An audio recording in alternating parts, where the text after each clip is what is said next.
Chers amis, bonjour. Nous sommes le samedi 18 juin 2022, il est 8h30. Quelques news de l'Arménie, de l'Artsakh et de la diaspora arménienne. Tout d'abord, hier, très belle soirée d'Arménia, de l'association, sur l'histoire de l'Arménie que j'ai présentée sur par thème. Une soirée très intéressante, malgré la chaleur, malgré la climatisation qu'on avait mise en place.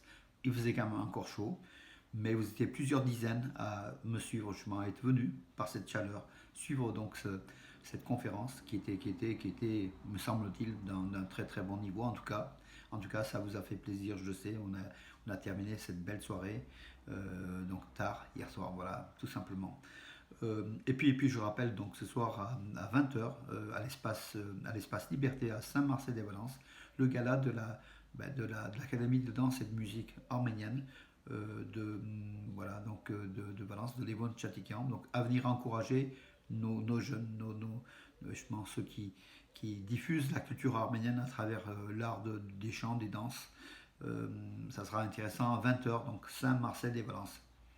En information, donc le Conseil de l'Europe, oui, plus de 90 organisations européennes, arméniennes aussi, envoient une lettre à Charles Michel, le président du Conseil de l'Europe, sur la médiation dans le conflit du Haut-Karabakh. Voilà. Qu'est-ce qu'elles disent ces organisations proches de la FRH Taksud?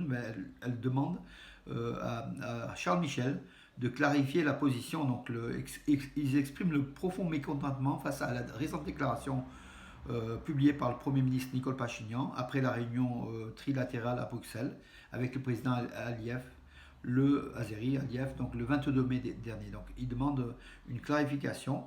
Donc, en fait, tout simplement, ils demandent aussi une position plus claire de Charles Michel et du Conseil de l'Europe sur les relations arméno-azéries. Voilà. Tout en étant reconnaissant à l'Europe de s'immiscer dans cette voie de paix entre l'Azerbaïdjan et l'Arménie. Il demande quand même une clarification plus importante et puis surtout une justice pour le peuple arménien de l'Artsakh, voilà, qui ne soit pas sacrifié sous l'autel de la politique. Alors, en politique, oui, Nicole Pachinian a une nouvelle fois rappelé que les présidents Serge Sarkissian et Robert Kocharyan avaient reconnu que l'Artsakh faisait partie intégrante de l'Azerbaïdjan. Pourquoi faire ces déclarations-là? Peut-être aussi pour se dédouaner du fait que progressivement on se dirige vers ce phénomène de reconnaissance de l'intégrité territoriale de l'Azerbaïdjan, dont l'Artsakh fait partie, d'après le statut de Staline, de l'époque où ça a été créé. Donc l'Artsakh a été donné à l'Azerbaïdjan. Donc Nicole Pachinian irait vers ce processus a priori, mais ce sera un processus suicidaire, parce que le peuple arménien jamais il ne pourra vivre, la population de l'Artsakh ne pourra jamais vivre au sein de l'Azerbaïdjan au niveau du statut. Il faut un statut particulier de l'Artsakh, une autonomie, une indépendance, un rattachement à l'Arménie. Il n'y a pas d'autre solution en fait pour la garantie de la sécurité du peuple arménien de l'Artsakh. On a vu les actions de l'Azerbaïdjan visant à éliminer les Arméniens culturellement et même physiquement. Voilà un statut qui est impossible, monsieur Nicole Pachinian. Donc voilà, donc ne préparez pas votre plan de paix avec offrande de l'Artsakh à l'Azerbaïdjan. J'avance un petit peu, peut-être c'est pas tout à fait ce que je vous dis, mais on a on a le pressentiment que beaucoup de choses dans ce sens-là sont effectuées, voilà, et que l'Artsakh pourrait être sacrifié. Voilà, tout simplement, nous on est là pour dénoncer cette politique de sacrifice et on a marre. Donc on a trop donné à l'ennemi. Voilà, ça suffit, voilà, tout simplement. Alors, qu'est-ce qu'il dit Armen Grigorian, Armen Grigorian, qui est le secrétaire du Conseil de sécurité de l'Arménie. Hein. Il dit que lors d'une séance du Conseil de sécurité de l'OTSE, il dit que le cadre, donc la logique de corridor, de couloir, donc passant par le Zankezou, le sud de l'Arménie, c'est une mauvaise logique. Donc voilà, tout simplement. Et surtout donc de la logique de corridor du Haut-Karabakh entre l'Artsakh et l'Arménie. Cette logique-là, elle est mauvaise. Donc voilà, il faut rattacher carrément l'Artsakh à l'Arménie sans corridor, tout simplement. Euh, L'Azerbaïdjan qui a encore une nouvelle fois accusé l'Arménie hier donc d'attaque à la frontière arméno-azérie, à l'est du pays. Une nouvelle accusation, mais que Yerevan, le ministère de la Défense, a répondu par la négative en disant que ce sont des affabulations. Et c'est vrai que l'Azerbaïdjan, c'est au moins la 50e déclaration à chaque fois de Bakou qui dit que les forces arméniennes tirent avec des armes de divers calibres sur les positions azéries à la frontière est de l'Arménie, ce qui est tout à fait faux. Hein. En Géorgie, donc à Tbilissi, où il était né, Sergei Parajanov, il est mort à Yerevan, hein, donc voilà. Une rue a été inaugurée en son nom, donc Sergo Parajanov, donc Sergei Parajanov, qui est né à Tbilissi en 1924, disparu à Yerevan en 90, le grand cinéaste, hein, donc mondialement connu, Sergei Parajanov, je dirais, c'est pas trop tôt que nos amis géorgiens pensent à Parajanov. Ça les dérange peut-être un petit peu qu'il soit arménien, tout simplement, et qu'il ne soit pas géorgien, mais c'est le cas, c'est un arménien de Géorgie, et on ne peut pas aller contre le cours de l'histoire. Hein. Et le fait d'inaugurer une rue à son nom, alors que c'est quelqu'un qui a toujours défendu Tbilissi, le quartier Avlabari des Arméniens, et puis la beauté aussi de cette capitale qui était majoritairement peuplée d'Arméniens au début du XXe siècle, qui avait des maires arméniens qui étaient même la naissance de l'Arménie, la déclaration de l'indépendance de la première république d'Arménie le 28 mai 1918 a été déclarée à Tbilissi, à Tiflis, donc l'ancien nom de Tbilissi, la capitale de la Géorgie. Voilà, une rue porte désormais le nom de Sergei Parajanov, et c'est tant mieux. Alors Dan Bilzerian, tout le monde le connaît, hein, c'est le grand joueur de poker qui en fait beaucoup, hein, c'est un millionnaire hein, du poker. Il est sur les réseaux sociaux. Il avait été en Arménie en 2018. Il avait pris la citoyenneté arménienne, lui et son frère Adam.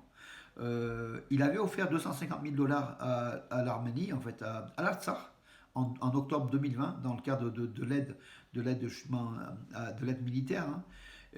Et Dan Bilzerian donc va retourner en Arménie en juillet. Peut-être pas en Artsakh, ça sera difficile, mais en tout cas, il sera en Arménie en juillet. C'est un mini-événement, c'est un people, hein, tout simplement, qui draine des millions de membres de réseau derrière lui. Et ça, c'est intéressant. C'est malgré tout, on ne peut pas, comment dirais-je, bien sûr, tout ce qu'il fait, il en fait peut-être un peu trop pour certains. D'autres s'amusent, moi je regarde tout simplement, c'est une info people. Mais je crois que ce qu'ils apportent, n'empêche, ce qu'ils apportent à l'Arménie, c'est quand même appréciable. Vous et moi, on n'en parle pas autant, hein, donc à l'Arménie par le nom, par la renommée, puis par les millions de gens qu'ils ont derrière. Hein, donc comme Kim Kardashian, qui avait parié il y a quelques années que Kim Kardashian aurait autant apporté à l'Arménie et qu'elle était amoureuse de l'Arménie, qu'elle défendait son origine arménienne, qu'elle le criait face à des plus de 100 millions, même 150 millions de membres de ses réseaux sociaux, qu'elle a été en Arménie, elle est très célèbre, elle a offert de l'argent en Arménie. Voilà, il faut quand même, quand vous savez, les gens des années après peuvent retrouver leur arménité et revendiquer leur arménité, surtout. Bravo à Kim Kardashian, et bien bravo à Dan Bilzerian aussi, hein, voilà. Et puis le héros, enfin le champion du monde, l'ex-champion du monde de boxe WBO, donc Arthur Abraham, qui est né dans la banlieue d'Erevan, à Shengavit. Il avait fait une salle, un espace de détente pour les jeunes. Il y a quelques semaines, il avait inauguré. Et là, il promet d'une école de sport. Une école de sport qui portera le nom d'Arthur Abraham, à Shengavit, justement. Il est fidèle à sa patrie. Bravo Arthur Abraham, hein, donc, qui est un Arménien vraiment au grand cœur, et qui va financer la construction d'une salle de sport, d'une école de sport, qui portera son nom, et que ce sera aussi financé par le gouvernement arménien, soutenu par le gouvernement arménien. Bravo à tous les Arméniens qui luttent, qui se manifestent, qui luttent pour que la dignité de la nation arménienne puisse être toujours à la même hauteur, parce que nous sommes un peuple ancien, un peuple digne. Justement, hier soir, j'ai parlé de cette ancienneté de l'Arménie, de la population de Shengavit, justement, la civilisation qui date de 8000 ans, dont on a trouvé donc des restes, des ossements, qui ont pratiquement les mêmes caractéristiques que les ossements de l'ADN des Arméniens aujourd'hui. Donc, on peut dire que nous sommes un peuple sur place depuis des millénaires, depuis minimum 8000 ans, peut-être voire 12 000. Alors, il y en a qui vont jusqu'à 12 000, hein, vous savez, pourquoi pas à l'âge de pierre, enfin voilà. Mes amis, donc j'ai terminé mes informations aujourd'hui.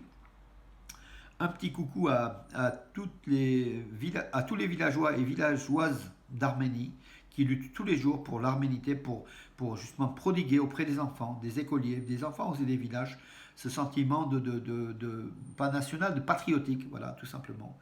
Par la lecture, la littérature, les jeux. C'est la jeunesse de demain qui va être comme formée ainsi, grâce à des bénévoles, des gens qui se dévouent corps et âme ce combat pour l'Arménie. Bravo à eux, pas loin des pentes de l'Ararat, voilà. Bravo à eux, et je salue. Bonne journée mes amis, à demain, il fera 37-38 degrés aujourd'hui, mais écoutez, on commence à nous habituer à la chaleur, hein, avec les quelques jours de chaleur qu'on a eu. On commence presque à apprécier la chaleur. Bonne journée, à demain mes amis.